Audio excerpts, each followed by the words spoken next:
So I could actually tell you something you could do today that'll help you recover 15 to 20% of abandoned leads from your funnel. So a couple years ago at Inbound, I was sitting in one of the sessions and the speaker was up there and talking about how they had done data and research on if someone filled out a form on your website and didn't pick up a phone call or email, even though they reached out to you first, normally we'd say they're abandoned. But if you text those people that don't do those two things, 15, 20% of them will reply by text when they wouldn't pick up a phone or respond to an email.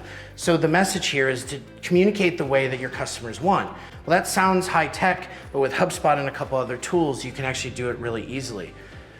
So first, we take HubSpot and we put into some workflow to trigger something on Zapier that says, when this thing happens, go and send a text over here. And the over here part is Twilio.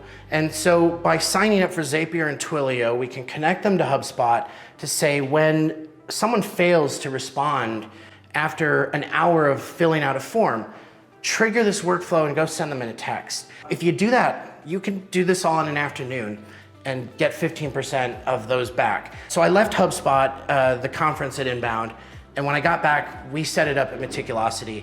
And it worked exactly as promised. And we recovered definitely some abandoned opportunities. And we have, without spending more than an afternoon, added an entirely new channel of revenue back in. So it was really cool. It was one of those things that actually worked. So yeah, to pull this off, all we need to do is have HubSpot talk to Twilio. And that's actually pretty easy because we have this tool called Zapier, which allows you to build zaps, which are automated workflows that use APIs to talk to those things. So just like you set up a workflow in HubSpot, you come to Zapier and set up a workflow that says, have HubSpot triggered Zapier to do this in Twilio when this happens. And it's really easy to do.